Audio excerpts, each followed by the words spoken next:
Welcome to the Configure Price Quote podcast. My name is Frank Sohn and I'm the founder of No CPQ Consulting. This podcast is 100% focused on Configure Price Quote, also known as CPQ, and will provide you useful insights into this topic. My guests today are Protik Mukhopadhyay, President of Standav, and Brion Schweers, Vice President Revenue Cloud Solutions at Salesforce. Standav was recently acquired by Brillio, and so I wanted to talk to Protik and Brion to learn more about that acquisition and what it means for Standav and for Salesforce.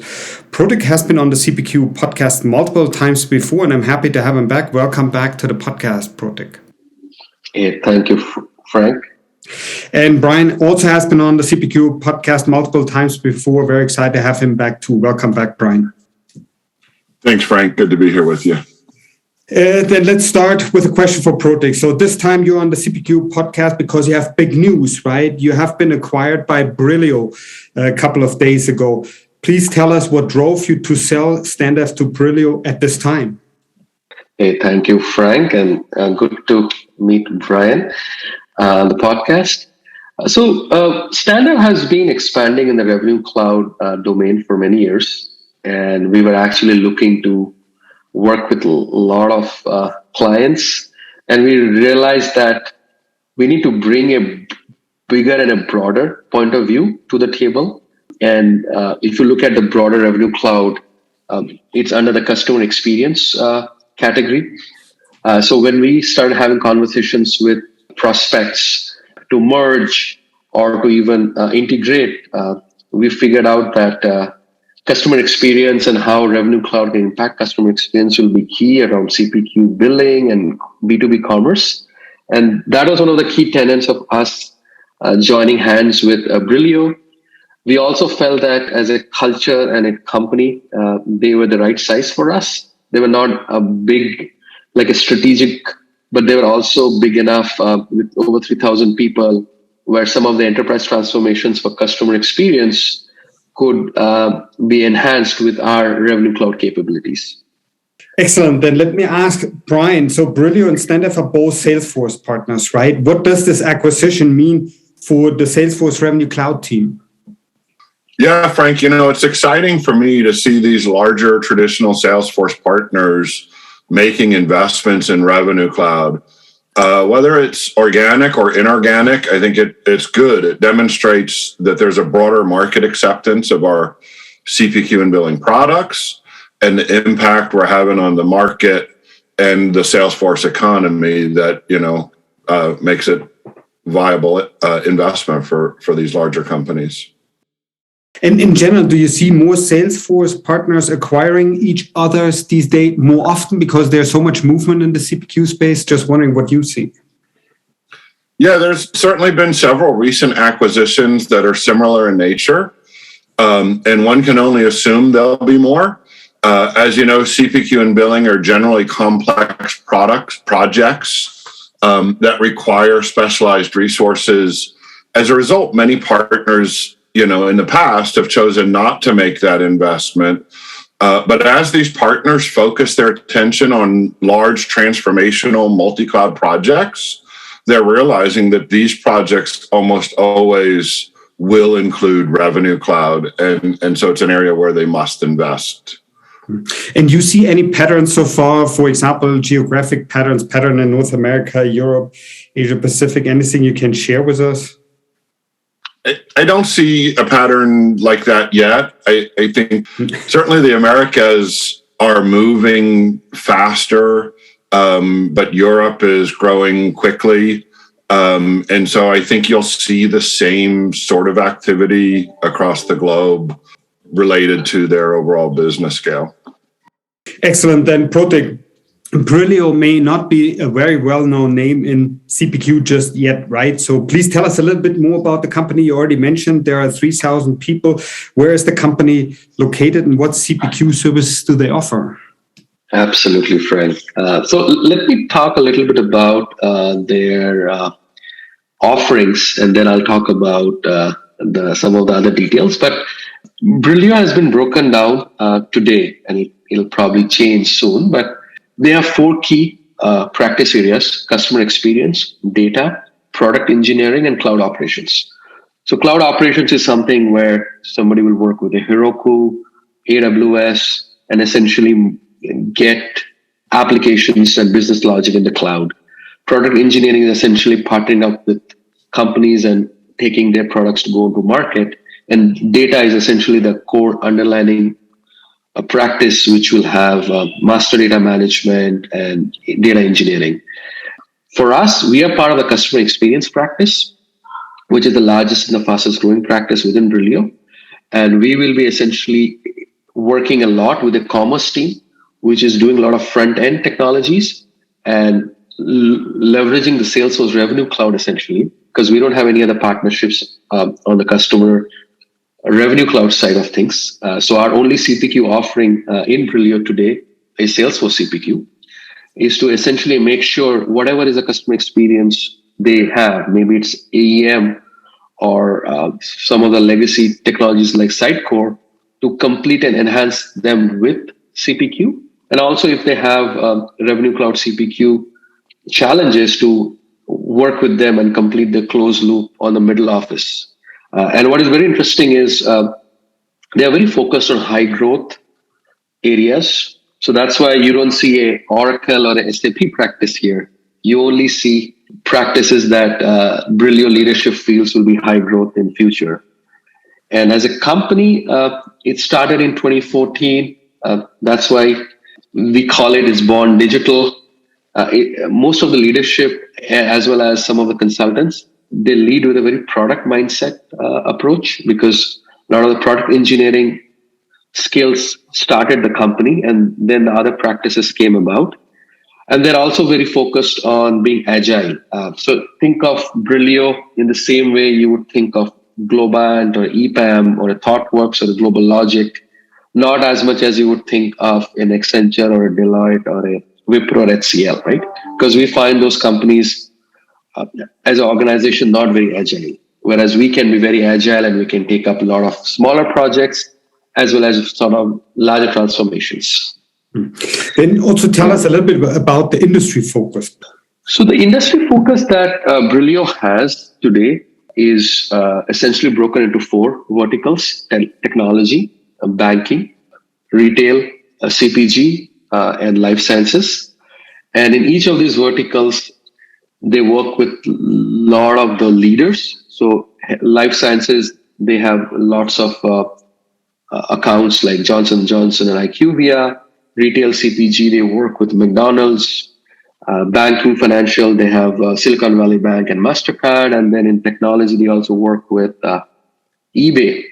And one of the largest clouds they have, I found out recently, is Salesforce. So a lot of the Fortune 100 leaders in these verticals actually are Brillio customers today. Excellent. Is the focus on North America, Protik, or is that worldwide? The current focus is a lot on US and Canada. And as the company evolves right now, with the acquisition of Standav, the company is over 3,000 people. So as we expand into other geographies, I expect them to get into other areas too, especially Europe and UK as key growth areas for Brillio in the next few years. And I just want to ask one more question to clarify. The customers that you mentioned in these different business industry areas were all big customers. So you work, Brillio is working mostly with very big companies, or is that also mid-sized companies? I think the classification is Fortune 2000. So it's not Fortune 500, but it's also not high growth Series B funded startups. It'll be somewhere where they not only can benefit from Salesforce Revenue Cloud and CPQ, but they can also benefit from maybe data engineering or cloud operations and some of the other adjacent practices. 90% of that revenue comes from existing clients. So the focus on customer success and ability to go deep in existing clients is given a higher priority than to do implementations one time. And is that different from what you used to do at Standav? And if so, how is it different? So Standav started out as a CPQ consulting company. Then we evolved to doing code to cash. We had a very horizontal focus. A lot of our founding team came from the background of Aptus CPQ that we were able to easily pivot and adopt and embrace Salesforce. So Salesforce Revenue Cloud is the most critical and important practice within the company. But we never had too much industry interlock. We never looked at adjacent solutions, as I mentioned, whether it is customer experience solutions or data solutions. So I think it gives us a lot of scale because Revenue Cloud will fit into sort of some of these core technologies where somebody's trying to do a transformation with customer experience and they want to have subscription management, for example, we can bring in Revenue Cloud, even if it's a non-Salesforce commerce ecosystem. And same thing with data engineering, right? If they want to understand the customer data and it's all stored in a customer data hub or some of these master data technologies, we can take that into Salesforce and build some logic around pricing, do some analytics, right? So it's very interesting. Scale is very different. And we were a 250 people company.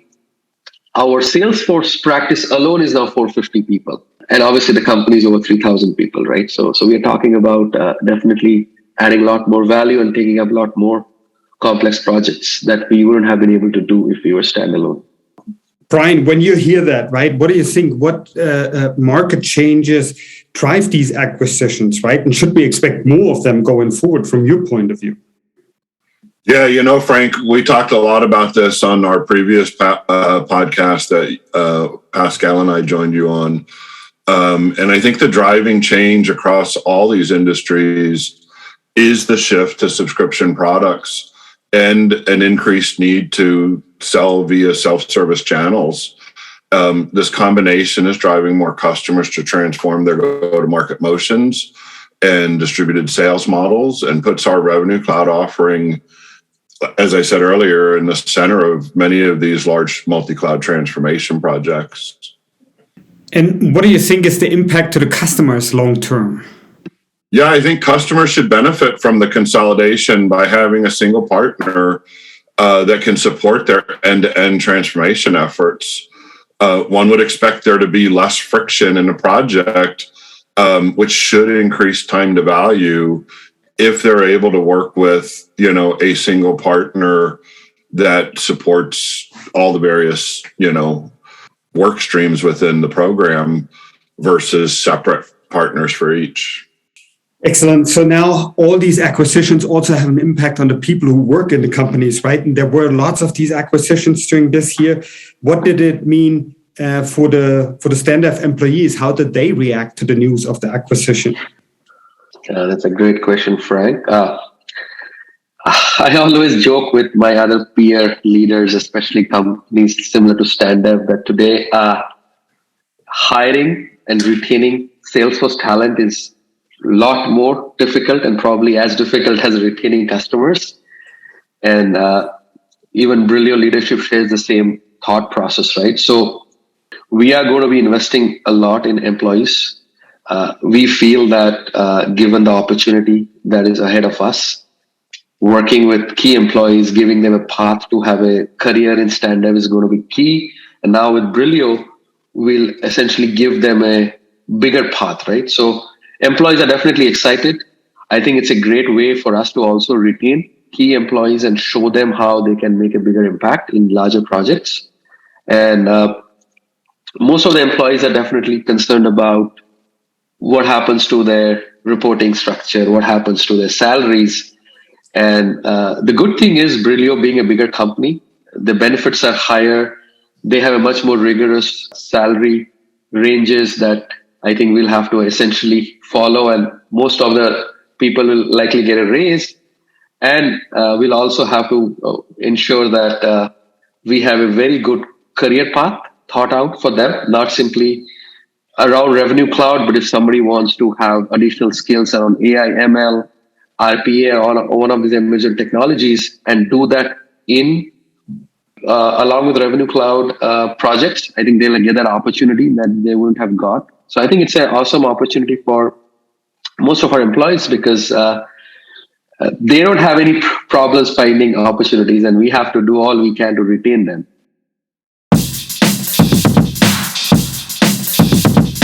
Novo CPQ Consulting helps you with all CPQ related questions.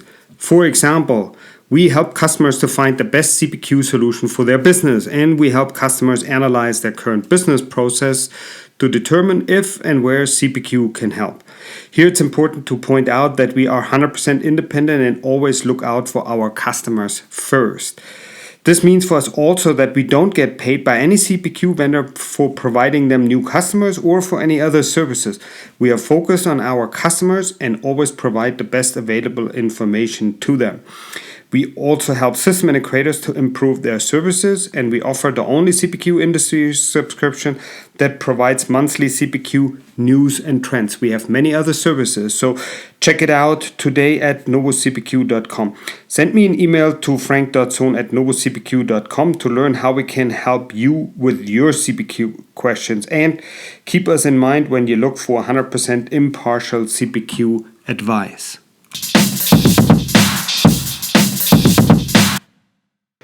And how did the customers react to the fact that you are now part of Brillio? And also, did you talk to some key accounts ahead of time? So as part of due diligence, we had our top 8 customers that account for 60% of our revenue actually talk to the Brillio team prior to the acquisition. So a lot of the key customers were actually aware of this. And we made sure that from a tactical project engagement, resource allocation, there's no impact. In fact, most of the clients are happy that it's business as usual and no impact to them.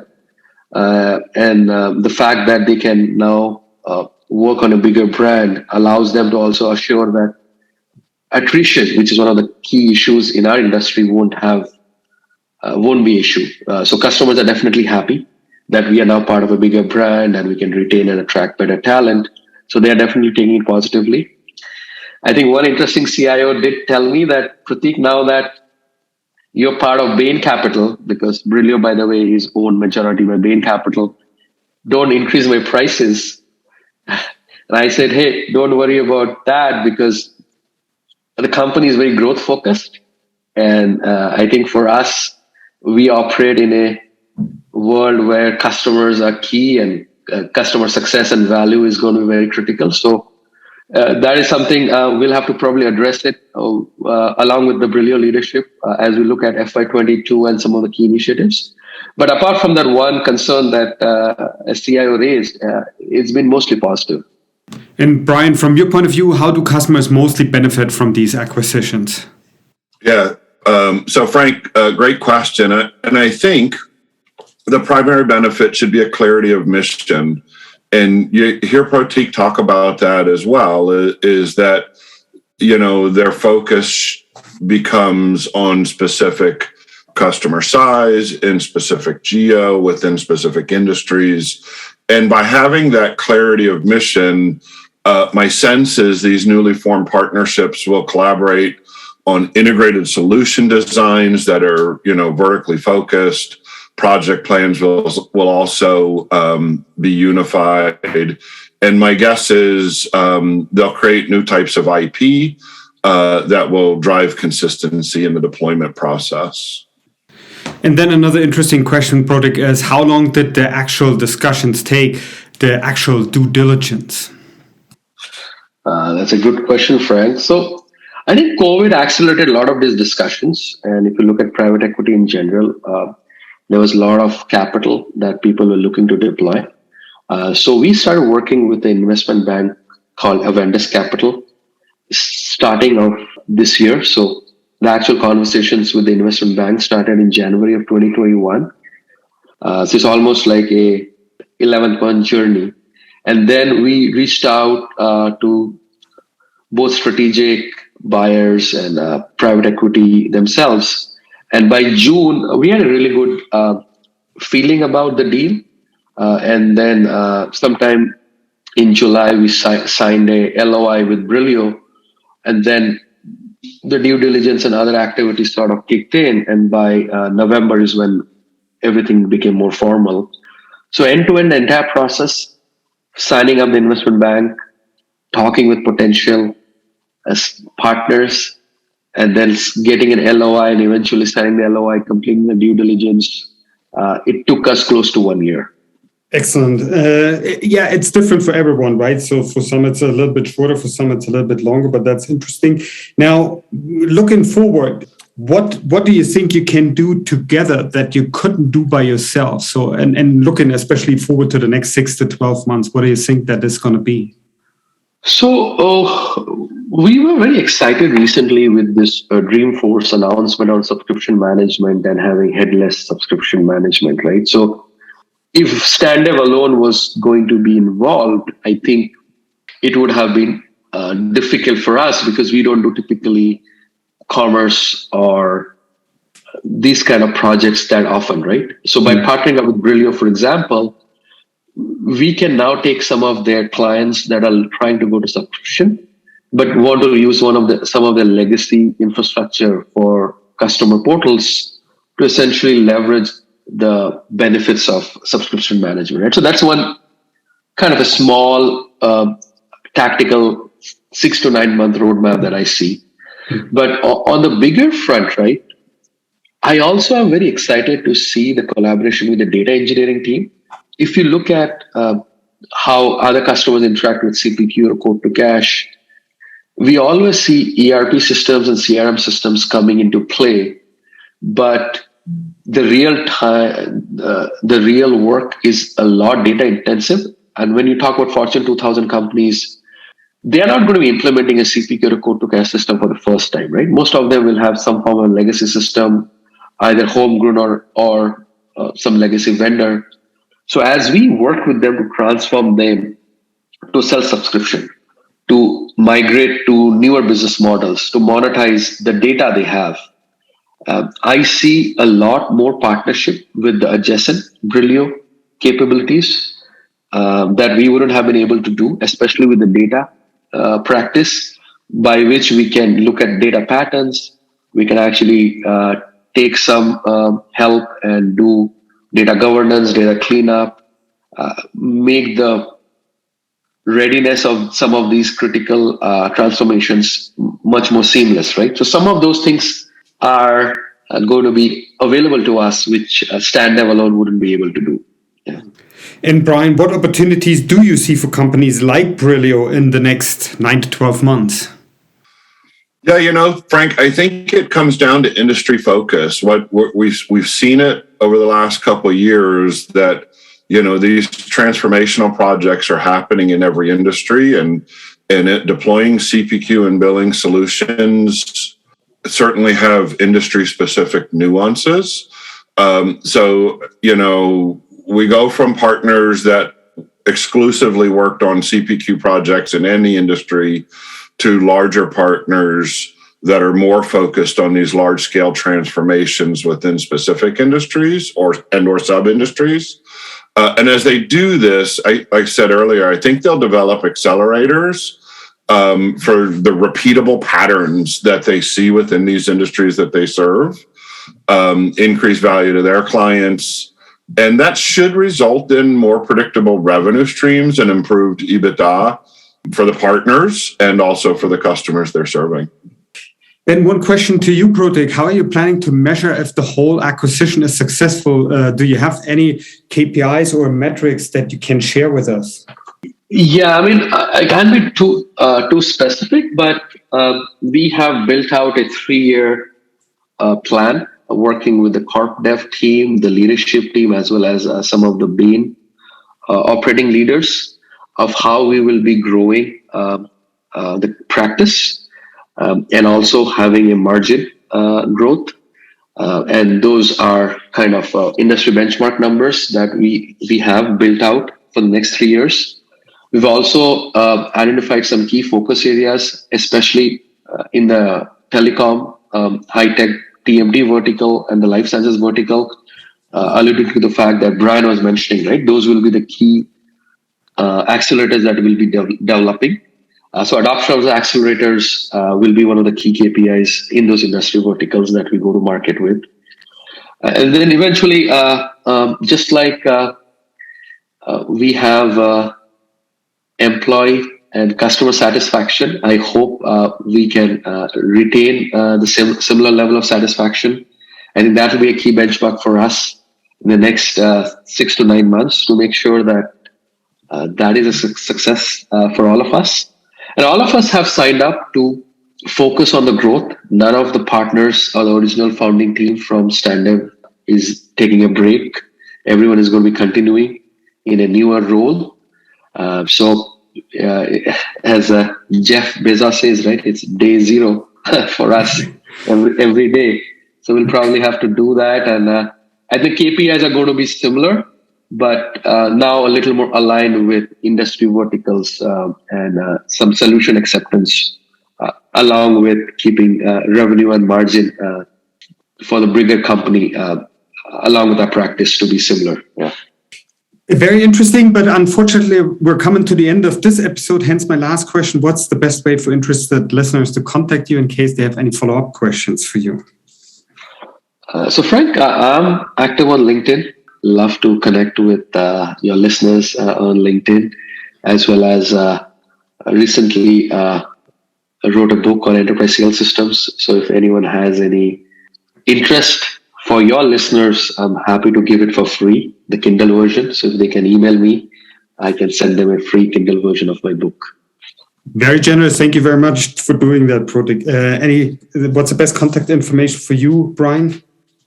Yeah, Frank, I think LinkedIn is the easiest way for anyone to find me directly. And certainly, check out salesforce.com and you can dig into our Revenue Cloud section for more information. Excellent. And as always, we will have this information in the show notes. Again, thank you both very much for making time for talking a little bit more about this latest acquisition in the CPQ space. Thank you, Frank. Thank you, Brion. I'd like to thank everyone for listening and hope you learned something interesting today. If you like the podcast, please go ahead and rate it on iTunes or share it with your friends and colleagues. In the meantime, you can find us online at www.novocpq.com. So long, everyone.